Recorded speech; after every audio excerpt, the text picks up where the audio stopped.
Jazz Music.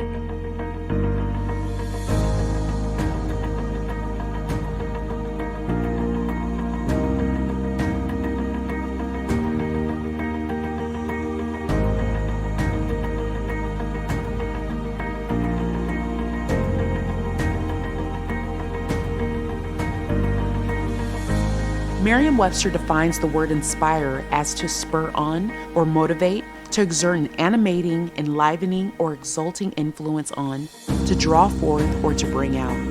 As we go through this journey together, we'll learn what people find various forms of inspiration in as we seek to find more things that inspire us.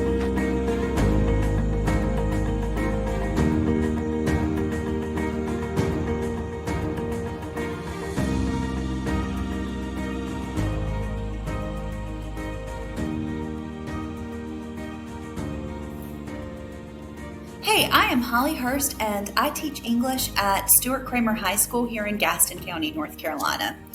I am passionate about teaching world literature and mythology because I get to help kids see that despite differences in time, place, religion, and customs, people are people are people are people. And we all want the same things, and we always have wanted the same things.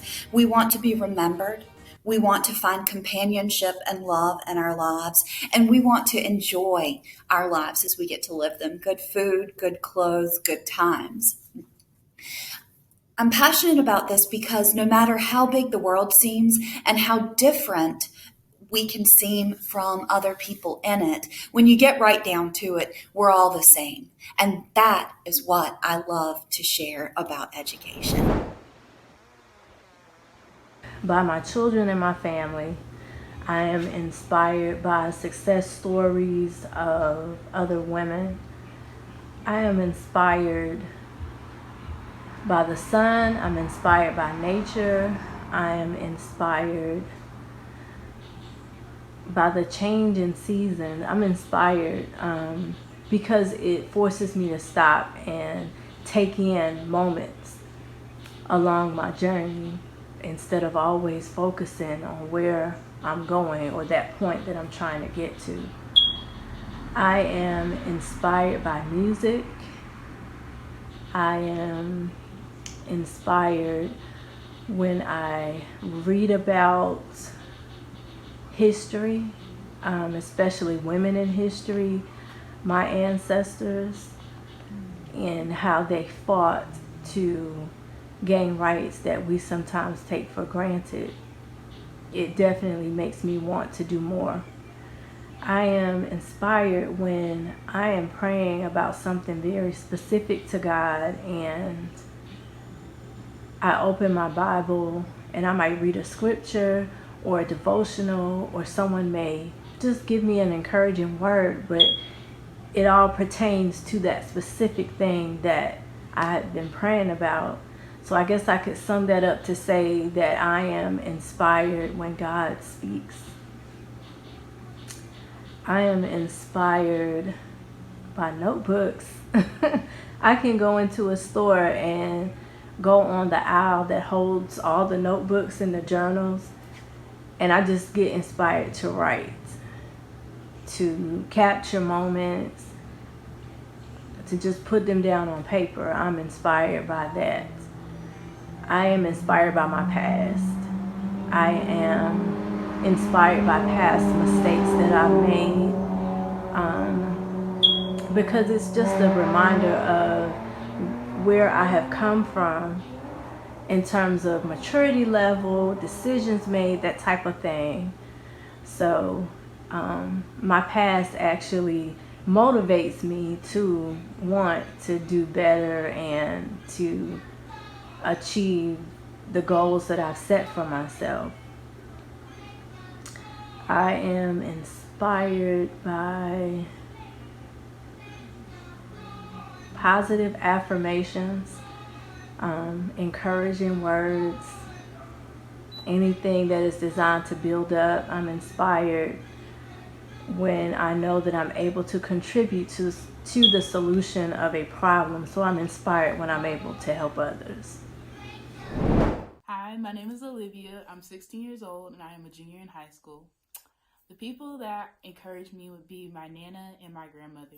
The reason why I say my Nana is because she's a very caring person. She will literally take care of everybody around her before she takes care of herself. For example, my family usually has beach trips every year. While at the beach, my Nana would make sure that everybody around her were okay and they had everything that they needed before she sat down. The reason why I say my grandma is because she's a very determined person. When people told her that no and that she couldn't do anything, she would literally just say, "Oh, that's a joke. I got this." An example would be her son, who does have autism.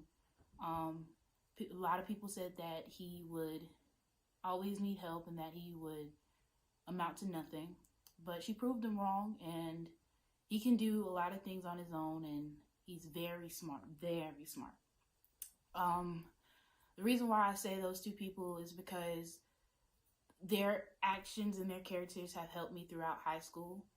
My grandma's determination has helped me to strive when people told me no, and my Nana's caring personality has helped me to help others. What I would like to say to 9th graders and 10th graders is that always show a smile to somebody, because you never know what they're going through. And when somebody tells you no, to prove them wrong and be like, "I got this." Something that inspires me is music. This picture is of my first and only grandchild, and her name is Nuri. Nuri in Arabic means light and fire, and she is every bit of them both. Her birth came at a time in my life where I had lost both of my parents within 2 months of each other.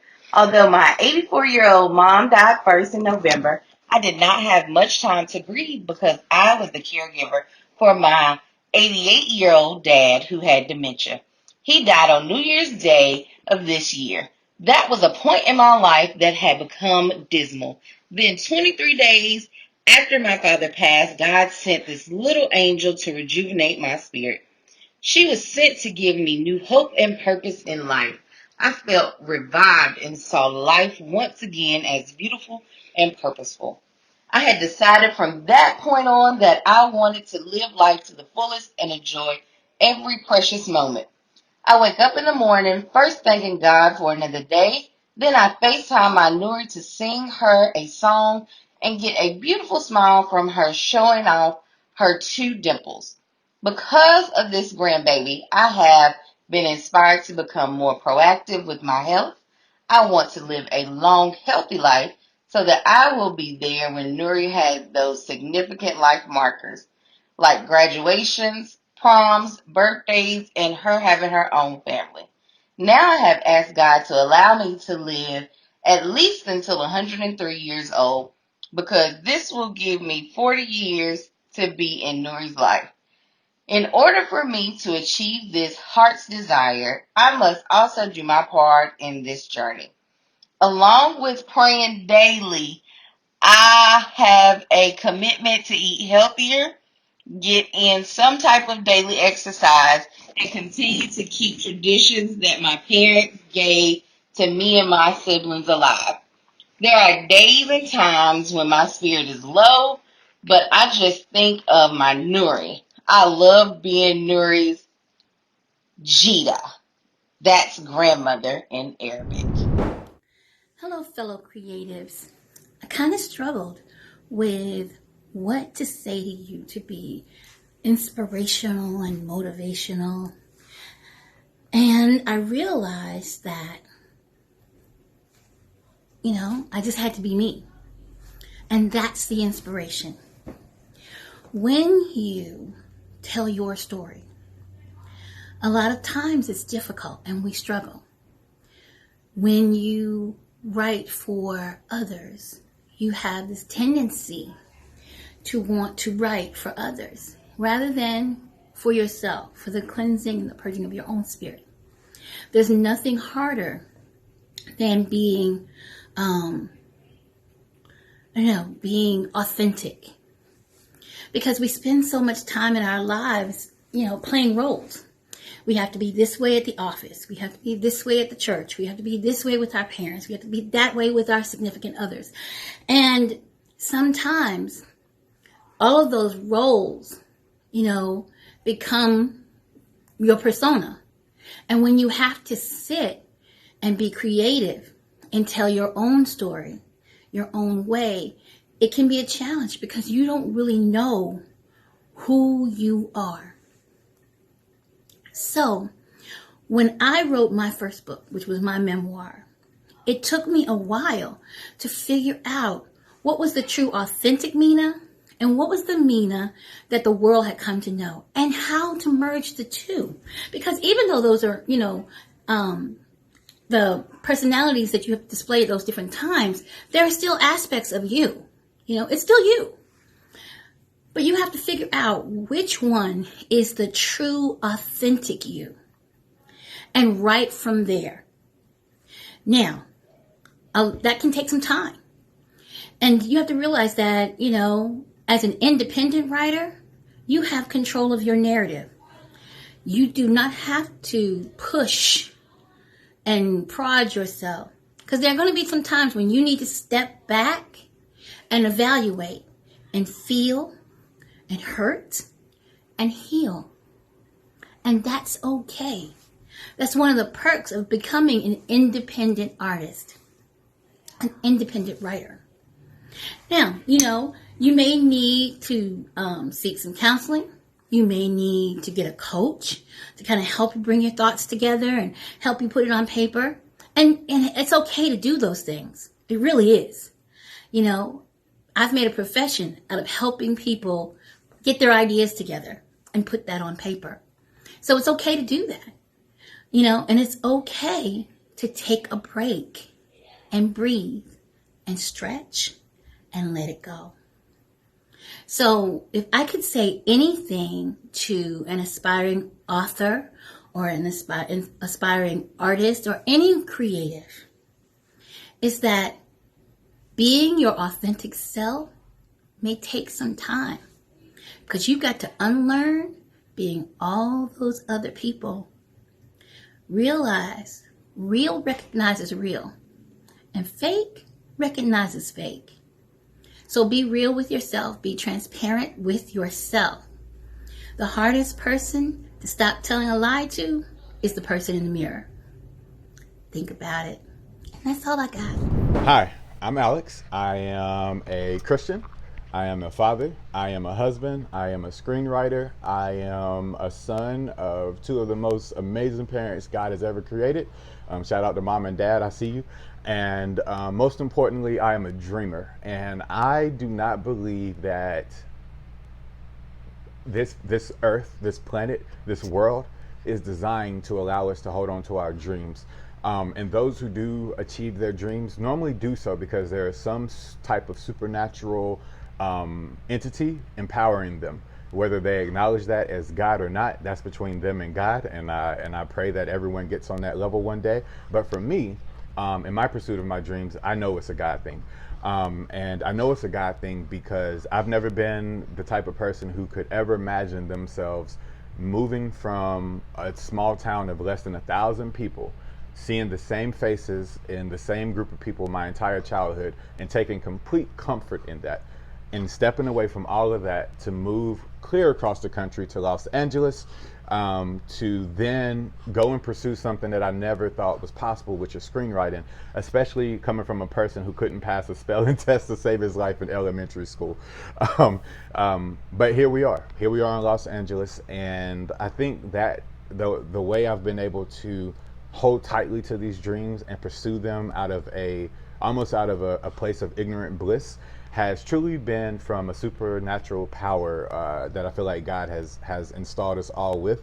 And I think a lot of us are failing to tap into that. So here's what the supernatural power is, in my opinion, and here's how I discovered it. I call it the 4 Ps, and I basically discovered it through a collection of different scriptures, different experiences through prayer and meditation with God. And when I say meditation, I'm not talking about sitting in some dark room with my legs crisscrossed applesauce and doing the whole thing. I mean, to each his own. But for me, meditation is anytime you are clearing your mind. For me, that can be when I go to play basketball by myself, just going and throwing up shots to exercise and take my mind off all the oppressive distractions that are happening around me. Sometimes it's driving up the Pacific Coast Highway at night and just seeing the moon bounce off all the waves of the water. Sometimes it's working out, which it needs to be a lot more of because I am built like an upside down milk carton at this point in my life. And then sometimes it is literally getting quiet, getting very still, and praying over and over again until I don't have a stressful thought in my mind, right? So with that, here are the 4P superpowers that I was talking about. One is obviously, first and foremost, prayer. Secondly is perspective. Third of all, then becomes persistence. And then last but not least is patience. The story of Dr. Patricia LeGrand. Oh, my earliest experiences were feelings of being deprived of things, but not of love. We lived on a large family-owned farm surrounded by my grandmother and 4 of her 9 sons. Each of my uncles and their families lived on a different hill.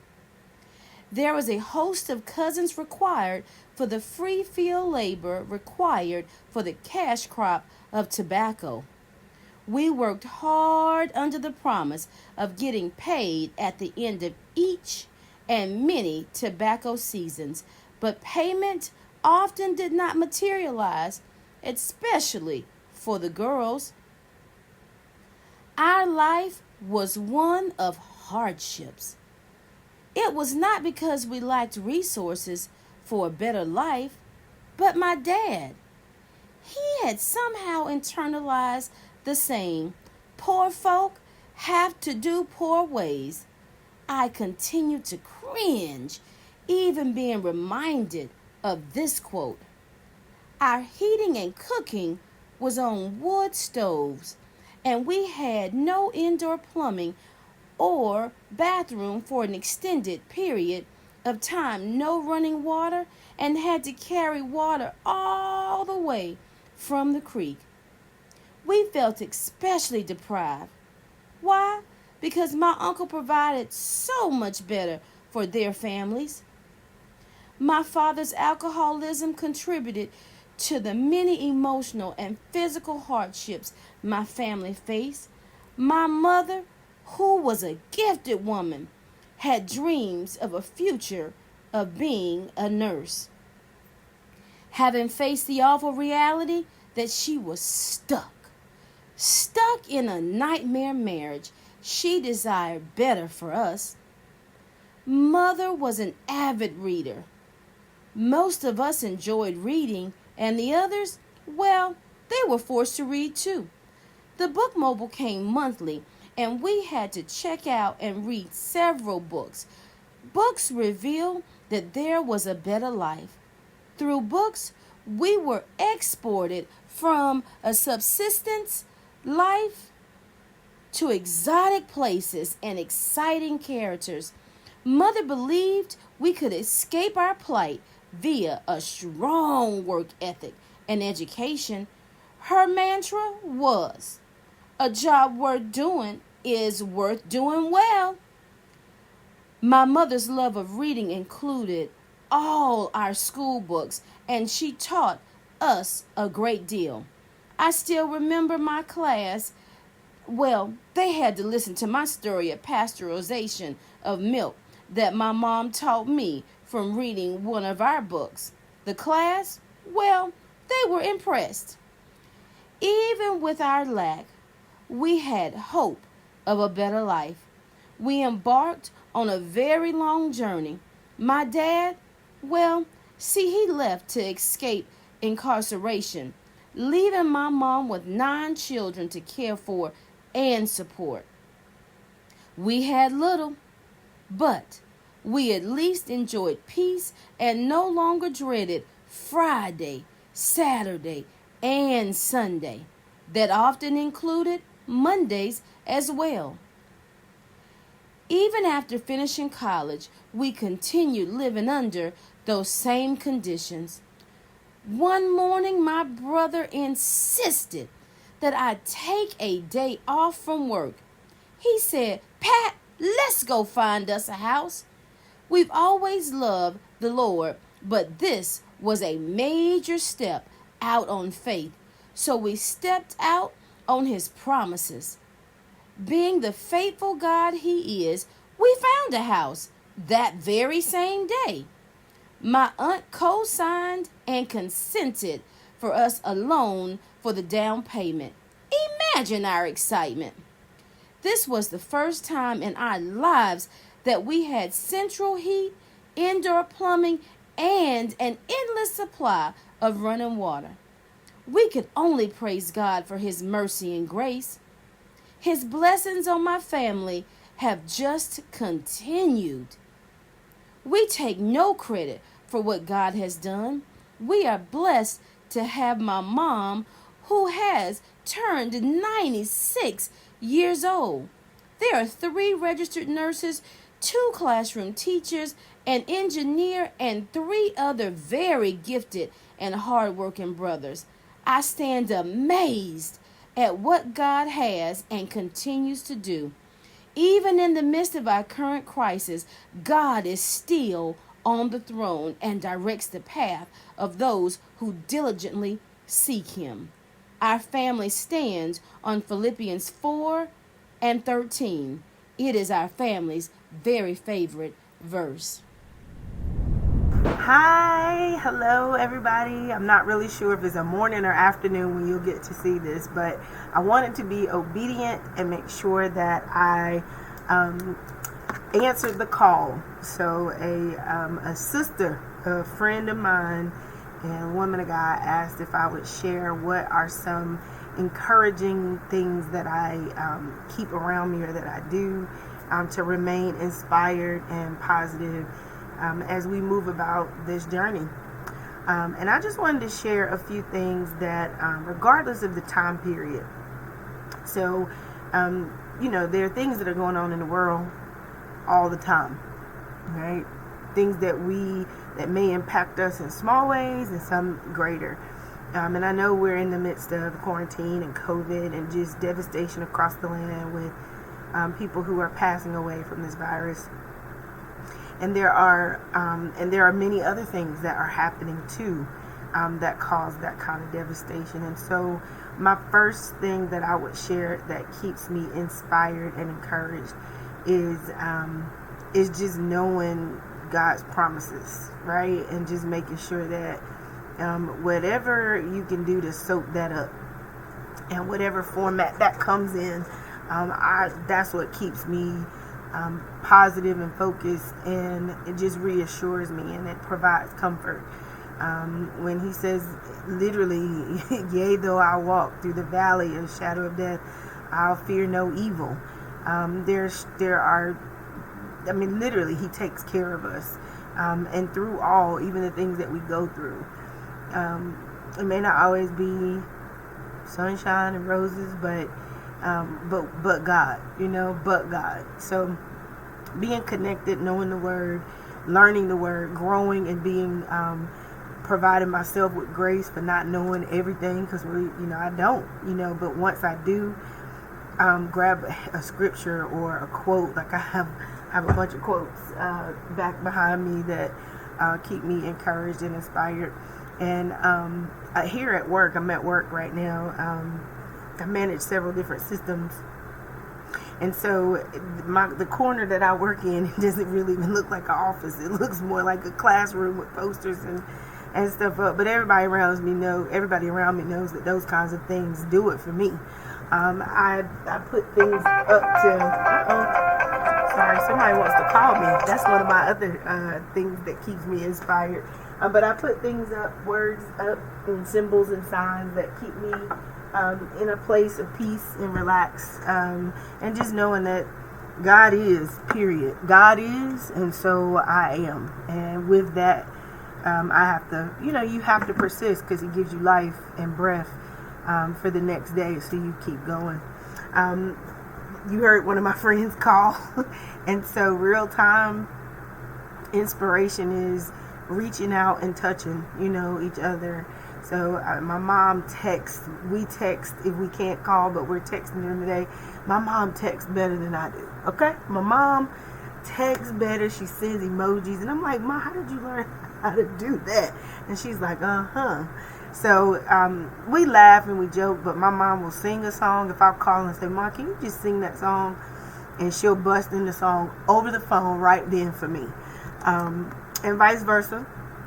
I have friends, and we do that back and forth, and we just keep something encouraging going and inspiring going. My mother will also share words of wisdom, and it's like she can sense frustration or sense whatever in my voice, and she'll share some things with me, and I'm like, okay, yep, needed that. And you're fighting back that knot in your throat, and then I hang up, and I'm like, yes, Mom. They're tears, but they're happy tears, like, yes, I can move on. And my friends' laughter is literally like, that's my go-to, self-care kind of thing. So we laugh and keep each other lighthearted about things. And then music. So I love music, all kinds. I don't want to get into naming artists, but I'll tell you, I love music. So it speaks to me. The lyrics grab me first, and then I'll hear the little catchy tune or the beat or the rhythm. Worship music, praise and worship music. I love music. All day long it's playing. Even when there's nothing, like right now, there's always a song in my head and my heart. And so music keeps me encouraged, inspired, and uplifted.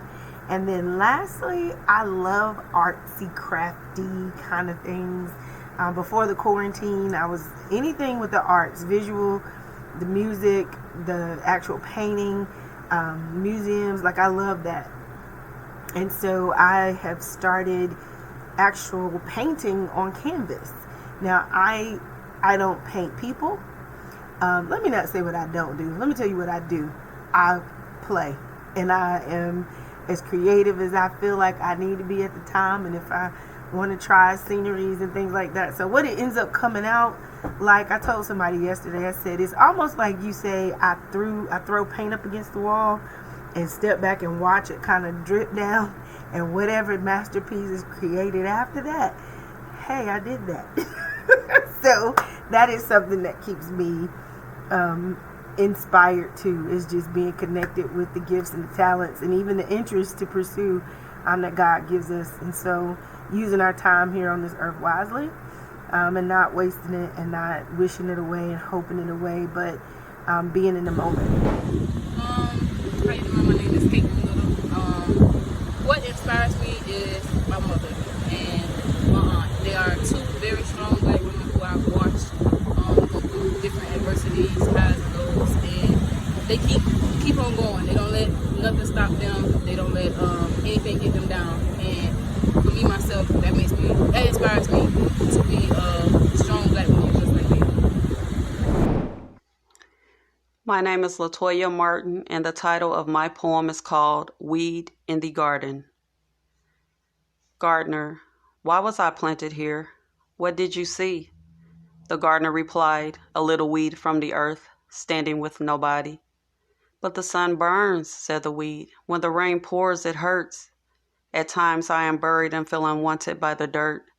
Don't you see I'm weak? Many thoughts but can barely speak. Oh, gardener, I beg you, please release me. I'm not clothed in beauty or appealing to see. Wait, don't walk on by. Don't you see my pain? No strength, no roots, much loss, much shame. All I ask is that you release thee, so I can stand with the weeds who once stood by me. The gardener replied, oh, little weed, so well spoken yet quite demanding. I will not release thee, because you are withered and burned, but yet still standing. My Instagram is _Latoya Martin, and my website is latoyasmartin.com. Thank you.